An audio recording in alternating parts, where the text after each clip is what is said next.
Ce qui est intéressant, c'est de se dire qu'effectivement, on travaille tellement à deux. On a quelqu'un qui a vu le spectacle hier qui nous a dit en fait, vous signez d'une seule personne, mais à deux. Comme si on avait tellement lié notre écriture et nos idées que maintenant, on ne sait plus du tout qui est à quoi et on est devenu indissociable. Des fois, on a l'impression vraiment d'avoir les idées de l'autre. Vraiment. C'est-à-dire, tout à l'heure, j'ai vraiment fait quelque chose que normalement Camille aurait dû faire. Vraiment, c'est lui qui fait ça. Et c'était dans moi, c'était à l'intérieur. Et je pense que ça a un peu fusionné, ça a mêlé. C'est drôle parce que dans le spectacle aussi, on a des rôles qui s'interchangent comme ça. Donc c'est vrai qu'on a une petite biographie mêlée qui a commencé à un moment et qui s'est jamais arrêtée. À partir du moment où on s'est rencontrés. On a cette même allergie à la normalité. Si jamais c'est normal, ça nous fait un effet... vraiment, et parfois, on passe par des petits chemins en se disant il faut un tout petit peu normaliser parce qu'il ne faut pas que ce soit trop bizarre. Et en fait, c'est vraiment allergique. On refait un truc bizarre. Dès le début, tout le code du théâtre, de l'espace est détruit. Et donc, on recompose avec des débris.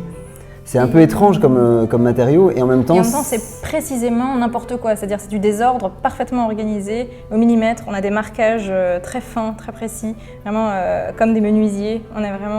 C'est comme vraiment de l'artisanat du désordre, mais impeccablement. Et il y a aussi des figures après, dans la dramaturgie, qui sont quand même toujours des personnages fragiles. C'est quand même des gens à qui il arrive des choses et qui sont toujours... C'est toujours de l'ordre de l'involontaire ce qui se passe. C'est pas des gens qui se mettent à faire quelque chose, c'est des gens à qui il arrive quelque chose. Oui, c'est comme plusieurs petits manifestes d'une même chose, mais traités de manière très différente. Et qui ne se ressemblent pas forcément, mais qui pourtant toujours convergent vers quelque chose de cet ordre-là, oui. Vraiment soit de l'accident, ou une forme de précarité ou de risque, Oui, Camille parle souvent de déséquilibrisme. Il y a vraiment cet endroit-là aussi, toujours. Mais ça crée aussi un rapport particulier avec les spectateurs, parce que les spectateurs eux-mêmes sont en déséquilibre. Ils sentent qu'à un moment donné, les choses se dérobent, ils ne savent pas si ça va finir, ils ne savent pas combien de temps ça va durer. Donc on met les spectateurs aussi en précarité, mais cette précarité, étonnamment, elle n'est pas désagréable, elle est plutôt jubilatoire. Ça crée une espèce d'excitation. On joue énormément avec la densité du public. C'est-à-dire qu'on sent à un moment s'ils sont avec nous, si là ils se sont décrochés, s'ils se sont éloignés, s'ils se sont rapprochés. Donc on les ressent, donc en fait on est comme dans du courant, on nage au milieu de l'énergie que nous donnent les spectateurs. On essaye de faire un hommage aux fragiles, et les fragiles c'est nous tous, toutes.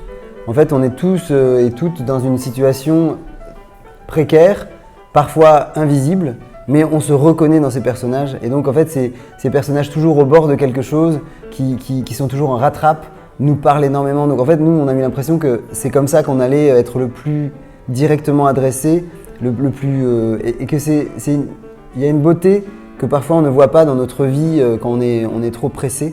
Et là, on a le temps de voir la beauté de cette fragilité qu'on subit tous la plupart du temps. J'ai l'impression aussi qu'en choisissant de le mettre au plateau, on le défend un peu en tant que chose joyeuse ou touchante, parce que quand même, on se casse tous la figure, et puis c'est comme si vraiment il fallait pas qu'on nous ait vus, et c'est comme ça qu'on le traite en société très souvent, ou alors on ne veut pas avoir raté quelque chose, on ne veut pas, et c'est une manière de l'envisager qui est quand même particulière, mais qu'on a tous choisi et qui devient commune, et on oublie que ça pourrait être autrement. Donc là, ça nous donne un espace pour rendre possible une autre interprétation de la chute, qui est avec le drame que ça porte aussi, avec la charge que ça porte de vraiment tomber et ne jamais se relever, c'est aussi très fort, et on le vit d'une manière très forte et ça donne une autre perspective. Mais il y a en tout cas peut-être une tentative d'attendrir, de s'attendrir nous tous dans ce moment pour être plus disponible effectivement à voir la beauté de ces choses un peu cabossées. Parfois on voit quelqu'un, il nous agace alors qu'en fait il pourrait